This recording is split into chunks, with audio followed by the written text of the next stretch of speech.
Hello dear students. बच्चों, आज के इस वीडियो के अंतर्गत मैं कुछ क्वेश्चंस डिस्कस करूंगा जो आपके आने वाले एग्ज़ाम्स के लिए इम्पोर्टेंट हो सकते हैं, क्योंकि इस समय आपको ज़्यादा से ज़्यादा क्वेश्चन प्रैक्टिस करनी है। तो सबसे पहले हम करंट अफेयर्स के क्वेश्चन डिस्कस करेंगे, उसके बाद फिर मॉडर्न इंडिया के, और कुछ फिर उसके बाद यूपी से रिलेटेड क्वेश्चंस होंगे जो आने वाले सभी एग्ज़ाम्स के लिए इम्पोर्टेंट होंगे। अब सबसे पहले अगर हम बात करें करंट अफेयर्स पर आते हैं हम लोग। पहला क्वेश्चन है आज का, पहला प्रश्न। अब क्वेश्चंस को मैं बोलूंगा और आपको नोट करना है, और उसके बाद उसके आंसर्स को मैं डिस्कस करूंगा। तो पहला क्वेश्चन है, किस तिथि से, किस डेट से 18 वर्ष से अधिक आयु के लोगों को मुफ्त टीकाकरण की सुविधा दी गई? किस डेट से या किस तिथि से 18 वर्ष से अधिक आयु के लोगों को मुफ्त टीकाकरण? सबसे पहले की क्या बात है? 18 वर्ष से अधिक आयु के सभी लोगों को, सभी व्यक्तियों को। और दूसरी क्या बात है? मुफ्त टीकाकरण यानी फ्री वैक्सीन। ये किस तिथि से दी गई? ये सेंट्रल गवर्नमेंट की योजना के अंतर्गत पूछा गया प्रश्न है। तो इसका आंसर होगा 21 जून, 21 जून, अंतर्राष्ट्रीय योग दिवस के दिन ये टीकाकरण अभियान प्रारंभ किया गया, जिसमें अब केंद्र सरकार वैक्सीन लेकर और सभी राज्यों को प्रोवाइड करेगी फ्री में, और जो सबको फ्री में प्रोवाइड किया जाएगा। ठीक है। और इसके अंतर्गत एक चीज और तय की गई कि अब जो है, जो भी वैक्सीन प्रोडक्शन होगा यहाँ पर कंपनियों का, जो भी वैक्सीन का प्रोडक्शन होगा उसका 75% जो है, जो भी इंडिया में जो उनको सेल करना है, तो 75% गवर्नमेंट उसको परचेज करेगी, और 25% जो है वो प्राइवेट सेक्टर उसको परचेज कर सकता है। ठीक है।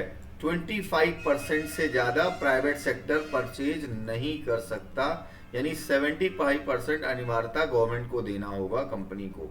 और इसके साथ साथ केंद्र सरकार ने यह भी तय किया कि जो प्राइवेट सेक्टर है वो वैक्सीन का जो भी प्राइस होगा उसके अतिरिक्त मैक्सिमम 150 रुपीज, 150 रुपए जो है उसका सर्विस चार्ज के रूप में ले सकता है, सेवा शुल्क के रूप में ले सकता है, जो सर्विस की फीस है उसके रूप में ले सकता है। इससे ज़्यादा कोई भी जो है वैक्सीनेशन वाला इससे ज़्यादा नहीं ले सकता है। जो वैक्सीन का 150 प्लस जो वैक्सीन का प्राइस होगा 950 या 1150, जो भी प्राइस होगा वो उसमें ऐड हो जाएगा। ठीक है। तो ये हमारा पहला प्रश्न था जो आपके सामने आया करंट अफेयर्स का। इससे रिलेटेड जो भी इंपॉर्टेंट आप अपने पास नोट रखिएगा। ठीक है। अब नेक्स्ट क्वेश्चन मैं आपसे पूछ रहा हूं, बोल रहा हूं, और उसको आप सुनिएगा। यूनेस्को द्वारा, यूनेस्को बहुत इंपॉर्टेंट संस्था है जिसका मुख्यालय भी मैंने पिछले उसमें पूछा था वीडियो में। यूनेस्को द्वारा या यूनेस्को ने हाल ही में भारत के कितने स्थलों को विश्व विरासत स्थल की स्थायी सूची में शामिल किया है? यूनेस्को ने हाल ही में भारत के कितने स्थानों को या स्थलों को, प्लेसेस को, वर्ल्ड हेरिटेज प्लेसेस या विश्व विरासत स्थल की अस्थायी सूची, अस्थायी सूची, टेम्पररी लिस्ट या अस्थायी सूची में शामिल किया है? ठीक। तो इसका आंसर होगा 6 स्थान। 6 प्लेसेस को जो है, 6 स्थानों को, 6 स्थलों को शामिल किया है। ठीक। तो ये हो गया। अब इसका एक्सप्लेनेशन क्या है कि वो 6 स्थान कौन से हैं? ठीक है। तो वो 6 स्थान में सबसे पहला है Satpura tiger reserve. Satpura tiger reserve आपको पता होगा, ये एमपी में है, सतपुड़ा टाइगर रिजर्व। ठीक है, मध्य प्रदेश। नेक्स्ट अगर हम दूसरे की बात करें तो रिवर फ्रंट। अब देखिए बिल्कुल नया आया, अभी गोमती रिवर फ्रंट बड़ा चर्चा में है, वो रिवर फ्रंट नहीं है, ये है रिवर फ्रंट वाराणसी।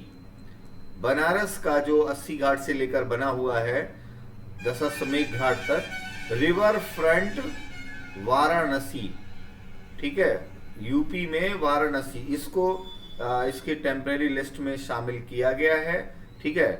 तीसरा प्लेस का थोड़ा अलग सा नाम है हायर, ध्यान दीजिएगा, हायर बेनकल का मेगाथेलिक स्थल,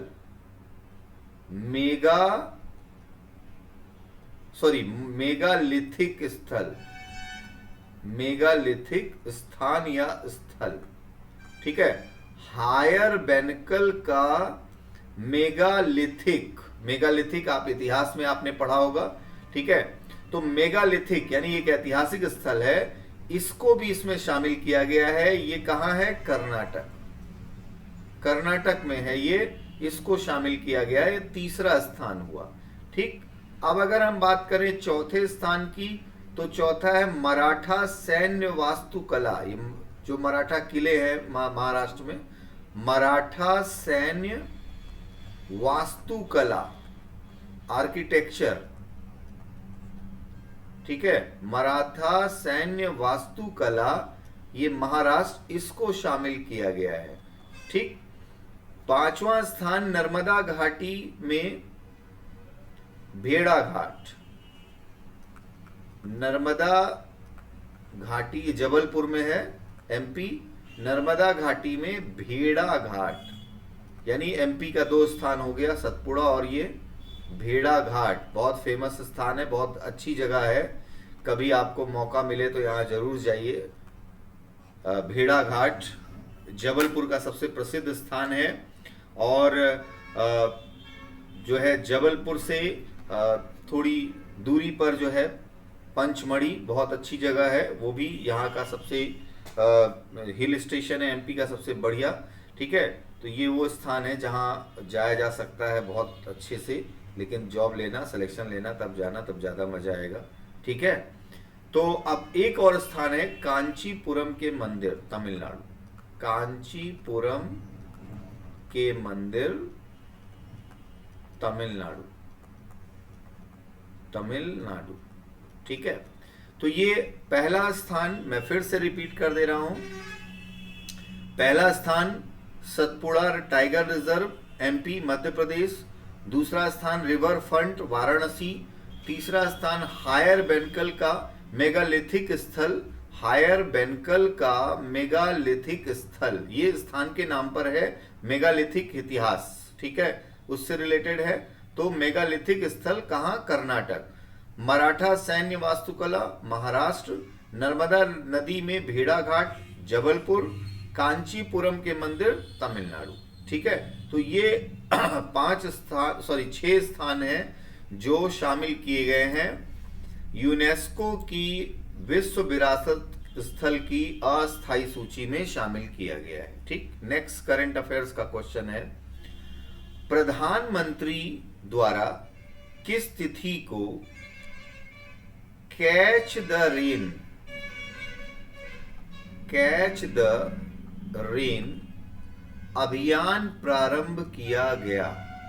प्रधानमंत्री द्वारा किस तिथि को या किस डेट को कैच द रेन अभियान प्रारंभ किया गया? तो इसका आंसर होगा 22 मार्च।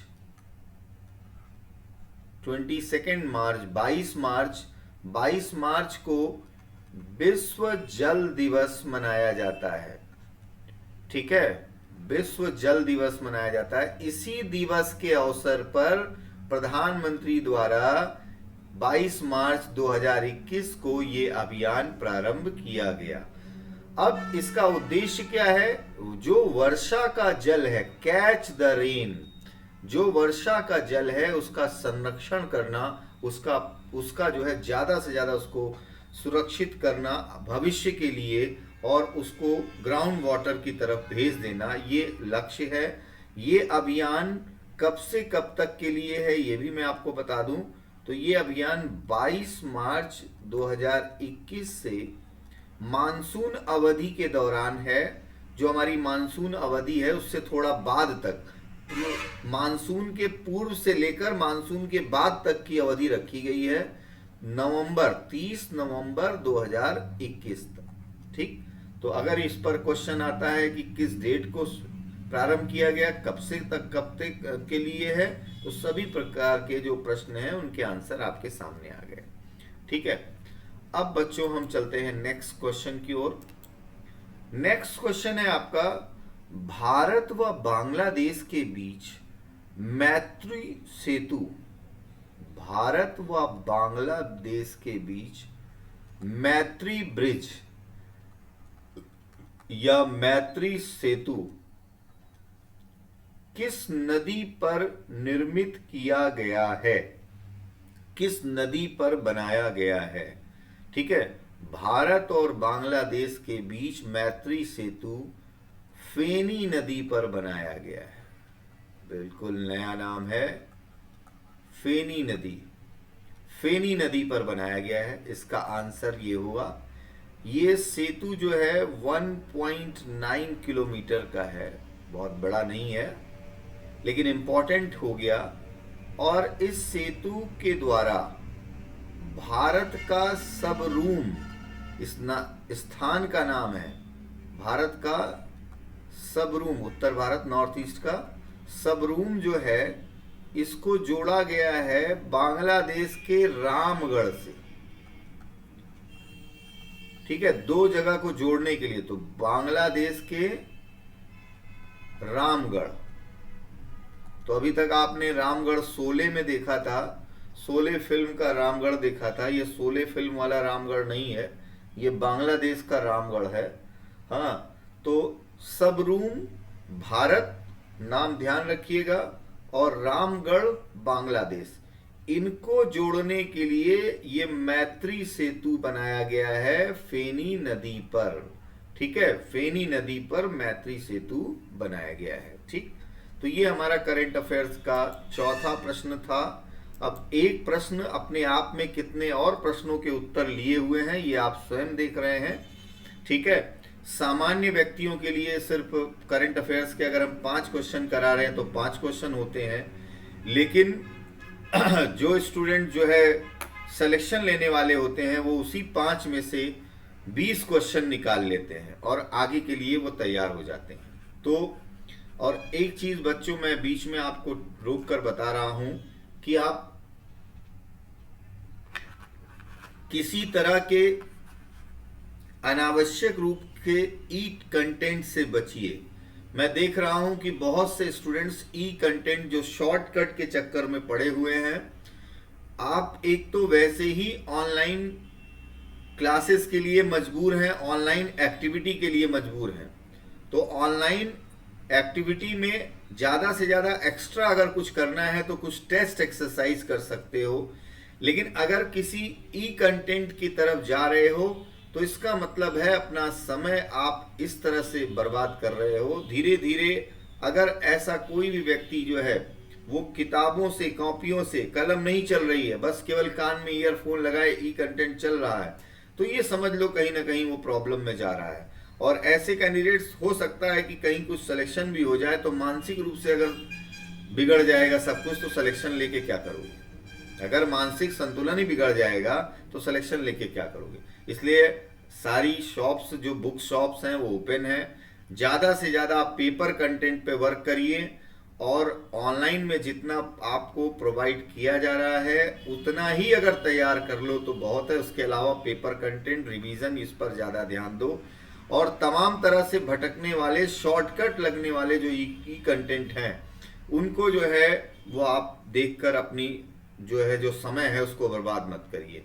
आज मैंने देखा एक कैंडिडेट को जो है कि अपने ई कंटेंट के अंतर्गत देख रहे हैं पुष्कर सिंह धामी जो है वो कहाँ के मुख्यमंत्री हैं। हमने कहा अरे वाह भाई वाह, अब ये भी वीडियो में देख के पता चलेगा कि पुष्कर सिंह धामी कहाँ के मुख्यमंत्री हैं क्वेश्चन एक्सरसाइज में। तो भगवान मालिक है, आप जानिए। ठीक है, अगर आप कंटेंट जो है, हम लोग रेगुलर आपसे कहते हैं कि अगर आप न्यूज से, व्यूज से खुद नहीं जुड़े हो, डिपेंड हो, तो फिर दिक्कत है आपको कि जब भी एक दिन पहले जिसका शपथ ग्रहण हुआ वही नहीं मालूम है तो बहुत बड़ी बात है फिर। ठीक है, तो चलिए हम लोग आगे बढ़ते हैं। नेक्स्ट क्वेश्चन है आपका, बीमा क्षेत्र में बीमा क्षेत्र में अधिकतम एफडीआई, मैक्सिमम एफडीआई क्या निर्धारित की गई है, क्या डिसाइड की गई है या क्या निर्धारित की गई है? ठीक है, बीमा क्षेत्र में, क्योंकि ये नवीनतम संशोधन हुआ है, ठीक है, तो ये क्वेश्चन उसी से रिलेटेड है कि मैक्सिमम एफडीआई क्या निर्धारित की गई है। तो इसका आंसर होगा 74%। ठीक है, अब इससे पहले क्या था? 49%। ठीक है, अब ये कौन से बीमा क्षेत्र की बात कर रहे हैं? पब्लिक सेक्टर, प्राइवेट सेक्टर नहीं, पब्लिक सेक्टर की बात हो रही है। ठीक है, पब्लिक सेक्टर का जो हमारा इंश्योरेंस सेक्टर है, उसमें मैक्सिमम फॉरेन डायरेक्ट इन्वेस्टमेंट, प्रत्यक्ष विदेशी निवेश या फॉरेन डायरेक्ट इन्वेस्टमेंट जो है वो क्या निर्धारित की गई? उसकी मैक्सिमम लिमिट 74% है, जो पहले 49% थी। और इसके लिए भारत सरकार के द्वारा बीमा अधिनियम या इंश्योरेंस एक्ट 1938 में अमेंडमेंट किया गया, 1938 में संशोधन किया गया, जिसके द्वारा ये प्रावधान किया गया है। ठीक है, तो ये आपके सामने करंट अफेयर्स के क्वेश्चन आए। अब बच्चों हम लोग कुछ मॉडर्न इंडिया के क्वेश्चंस डिस्कस करते हैं। मॉडर्न इंडिया का पहला प्रश्न है, पुर्तगाली गवर्नर अल्बुकर्क ने किस शासक से गोवा राज्य प्राप्त किया? पुर्तगाली गवर्नर अल्बुकर्क ने किस शासक से गोवा राज्य प्राप्त किया? ठीक, या गोवा राज्य छीना। ठीक है, तो इसका आंसर होगा, जो शासक, जिस शासक से गोवा राज्य प्राप्त किया, उसका नाम था आदिल शाह। सुल्तान आदिल शाह।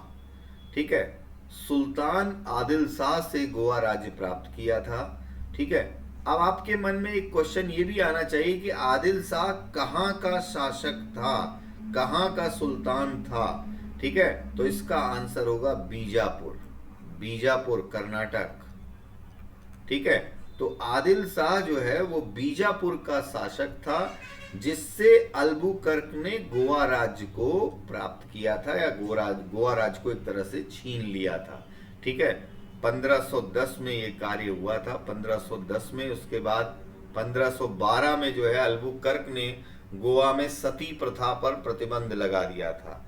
ये पहला शासक है, पुर्तगाली शासक जो है, जिसने गोवा में, यानी भारत के किसी क्षेत्र में सती प्रथा जैसी एक गलत प्रथा पर प्रतिबंध लगाया था।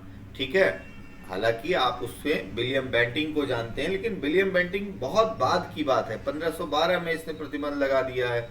ठीक है, विलियम बेंटिंक 1830-28 की बात है। ठीक है, तो अल्बुकर्क ने सबसे पहले उसका प्रयोग किया था। ठीक, नेक्स्ट क्वेश्चन पर आते हैं हम लोग, वन बाई वन। अगर हम नेक्स्ट क्वेश्चन है, प्लासी के युद्ध, बहुत फेमस युद्ध है प्लासी वार, प्लासी युद्ध या प्लासी वार। तो क्वेश्चन क्या है, इसको आप नोट करिएगा। प्लासी के युद्ध में कंपनी की सेना का नेतृत्व किसने किया था? ठीक, प्लासी के युद्ध में कंपनी की सेना का नेतृत्व किसने किया था? कंपनी मतलब कौन? ईस्ट इंडिया कंपनी की सेना का नेतृत्व किसने किया था? तो कंपनी की सेना का नेतृत्व किया था लॉर्ड क्लाइव ने किया था। ठीक है, अब इस कंपनी की सेना का युद्ध जो है बंगाल की सेना से हुआ था। किससे हुआ था? बंगाल की सेना से। ठीक है, बंगाल की सेना से हुआ था। और इसी से रिलेटेड अगला प्रश्न बनता है कि भाई इसका नेतृत्व किसने किया था? इसका नेतृत्व मीर जाफर ने किया था, वही गद्दार। ठीक है, मीर जाफर ने इसका नेतृत्व किया था। ठीक है, और ये प्लासी का जो युद्ध हुआ था वो 23 जून 1757 में हुआ था, डिटको हुआ था कहेंगे। ये एक मॉक वॉर या एक प्रकार से बहुत छद्म युद्ध कहा जाता है, दिखावे का युद्ध कहा जाता है। क्यों? क्योंकि एक बहुत बड़ी सेना थी, बंगाल की सेना, 50,000 सैनिक रहे होंगे, और लॉर्ड क्लाइव की कंपनी की सेना मात्र 3,000 सैनिक, और उसके बाद भी जो है वो कंपनी की सेना जीत गई। तो इसमें मीर जाफर ने जो है, सेनापति ने ही गद्दारी कर दी, और जिसके कारण जो है यहाँ पर लॉर्ड क्लाइव विजयी रहा। ठीक है, तो अब नेक्स्ट क्वेश्चन की ओर चलते हैं बच्चों हम। नेक्स्ट क्वेश्चन आपका है मॉडर्न इंडिया का, रैयतवाड़ी व्यवस्था। रैयतवाड़ी व्यवस्था ये भू राजस्व की एक व्यवस्था थी। तो रैयतवाड़ी व्यवस्था ब्रिटिश भारत के कितने प्रतिशत भूभाग पर लागू थी? रैयतवाड़ी सिस्टम या रैयतवाड़ी व्यवस्था ब्रिटिश इंडिया के कितने परसेंट लैंड या कितने प्रतिशत भूभाग पर लागू थी? ठीक, तो इसका आंसर होगा 51%। सबसे ज्यादा ब्रिटिश भारत के सर्वाधिक भाग पर रैयतवाड़ी व्यवस्था लागू थी।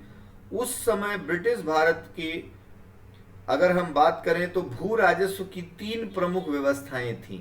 एक तो रैयतवाड़ी थी, दूसरी व्यवस्था थी महालवाड़ी।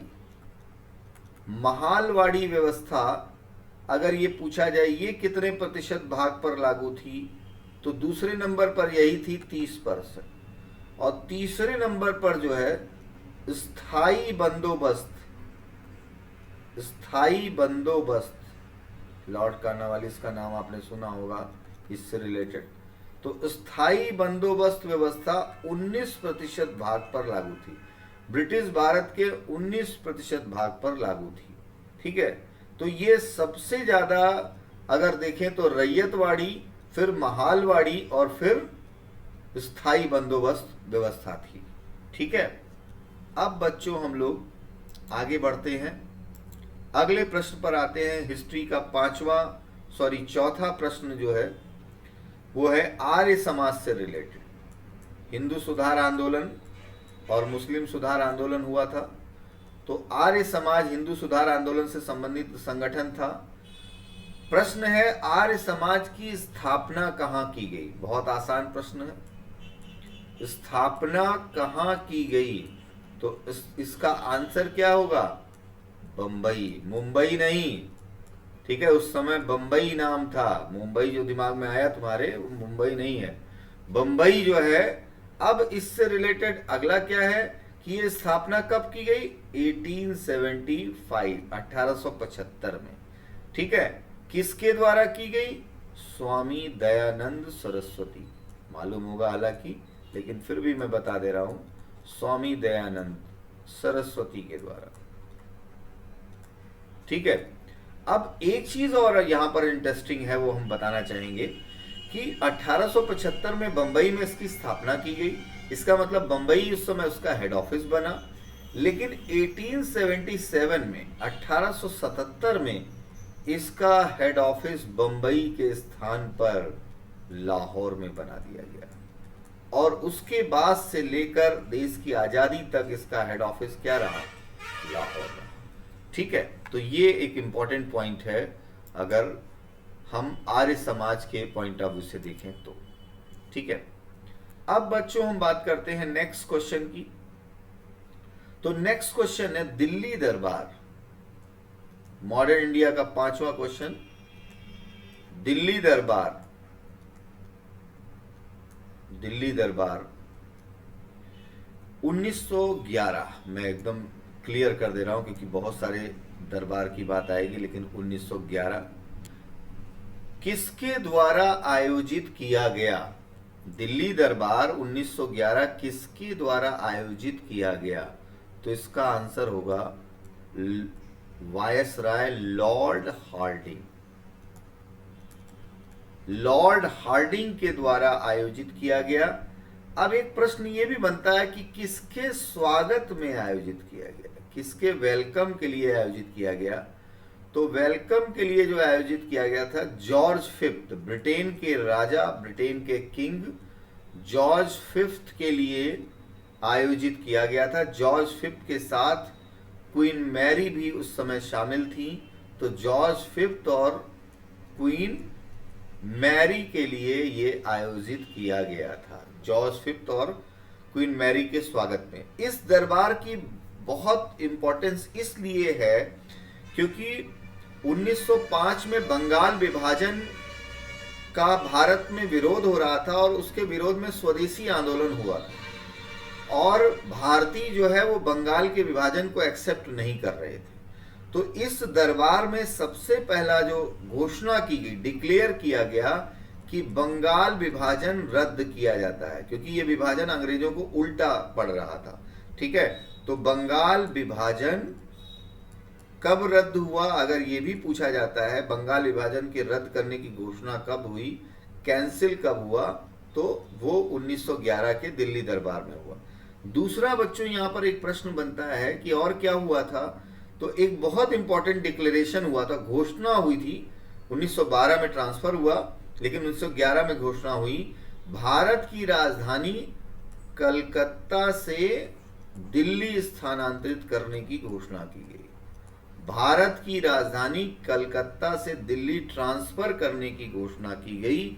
ठीक है, ये इंपॉर्टेंट डिसीजन हुआ था और 1912 में ट्रांसफर कर दी गई, लेकिन 11 में इसकी घोषणा कर दी गई थी। ठीक है, तो इसलिए ये इंपॉर्टेंट हो जाता है आपका। ठीक, तो ये क्वेश्चन एक्सरसाइज आपके किससे रिलेटेड थे? एक तो करंट अफेयर से रिलेटेड थे और दूसरा मॉडर्न इंडिया से। और यहां मेरा प्रयास ये था कि आपके एक क्वेश्चन में 2 या 3 या 4 या 5 क्वेश्चन छुपे हों, ऐसी एक्सरसाइज आपको कराई जाए। बिल्कुल क्लास के तरीके ही आपको ये सारी चीजें कराने की कोशिश की जाती है, आपको उस सिस्टम से जोड़ा जाए। और अब इसीलिए मैं कोशिश करता हूं कि आपको स्क्रीन वीडियो दिया जाए जिसमें क्लियरिटी आपकी कहीं से कोई प्रभावित ना हो और आपका कम एमबी का वीडियो हो, जिससे आपका डेटा भी बचे। ठीक है, सब कुछ देखना होता है। तो अब मैं यूपी से रिलेटेड एक इंपॉर्टेंट पॉइंट आपसे पूछूंगा। अगर आपको आंसर पता है तो अच्छी बात है, अगर नहीं पता है तो आप लिख लीजिएगा।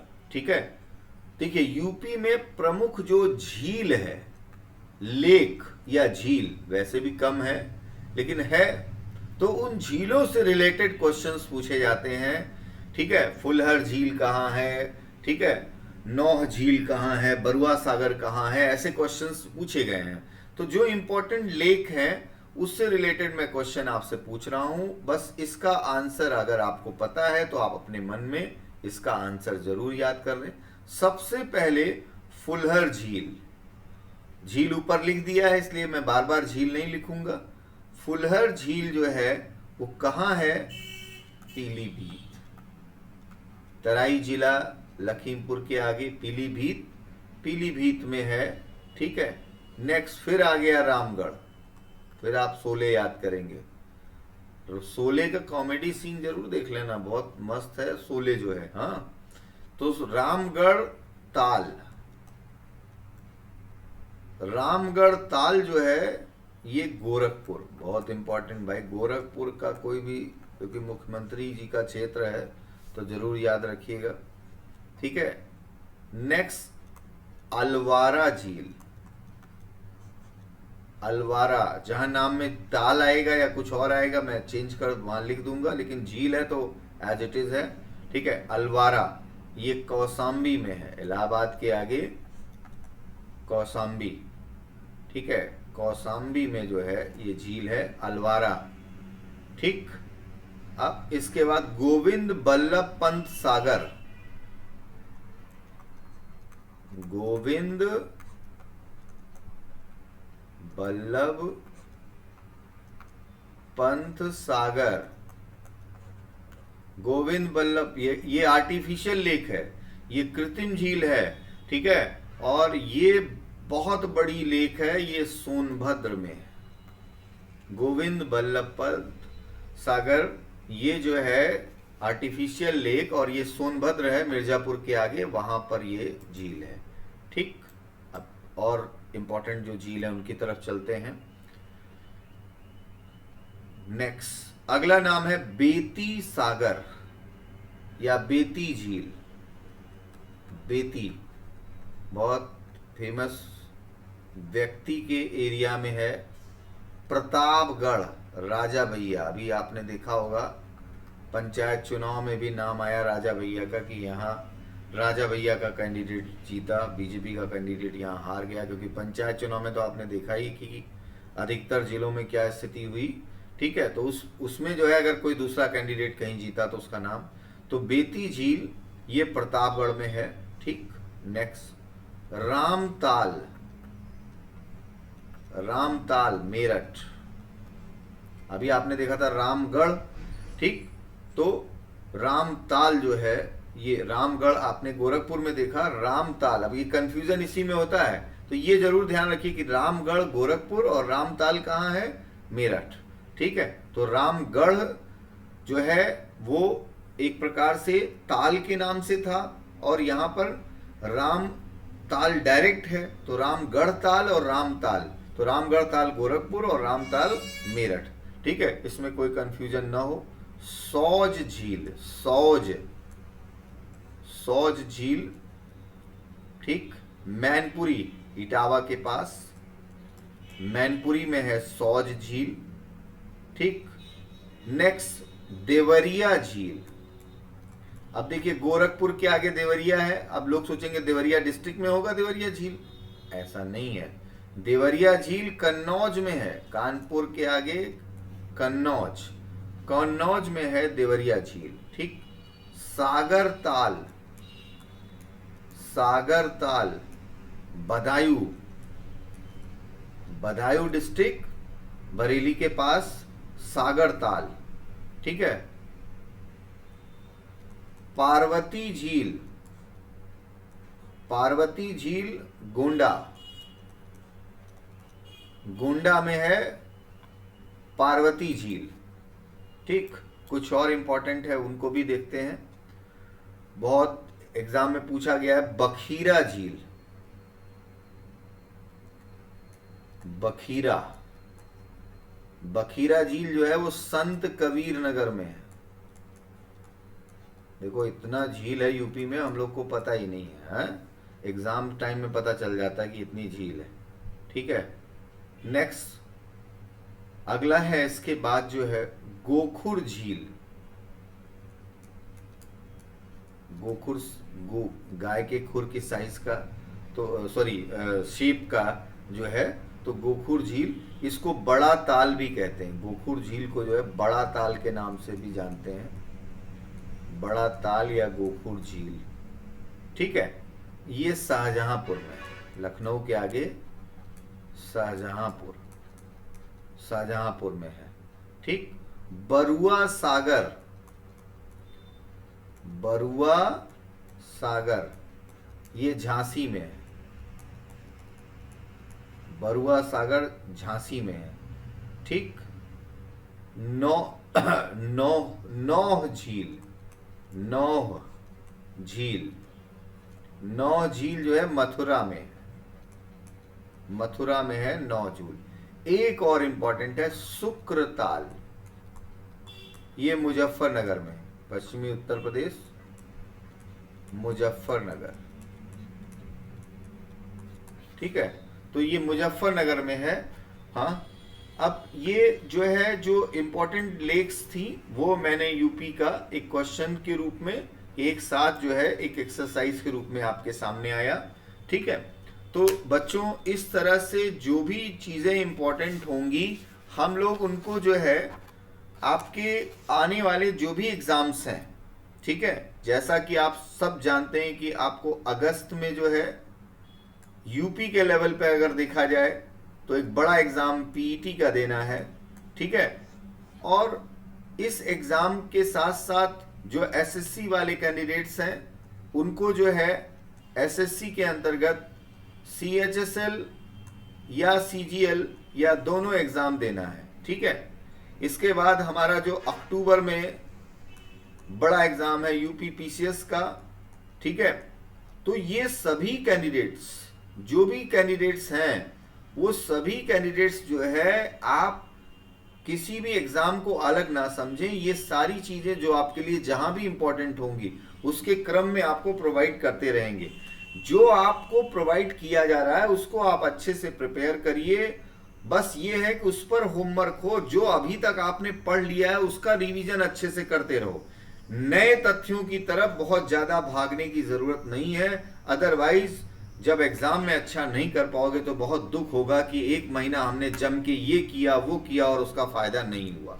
इसलिए ज्यादा से ज्यादा जो पढ़ा है उसको रिवीजन करना है, और ज्यादा चीजें हम लोग क्वेश्चन एक्सरसाइज के द्वारा आपको रिवीजन कराने की कोशिश कर रहे हैं। तो ज्यादा से ज्यादा आपको हम रिवीजन कराएंगे, आने वाले एग्जाम्स तक आप रिवीजन मोड में रहोगे, ठीक है। क्योंकि जो पहले से तैयारी कर रहा है, जो कैंडिडेट हमारे साथ लगातार जुड़ा हुआ है, अपने एग्जाम तक जुड़ा रहेगा, सफलता तक जुड़ा रहेगा, उसको हर तरह से हम लोग प्रोवाइड करते रहे, साथ साथ जोड़े रखने के लिए।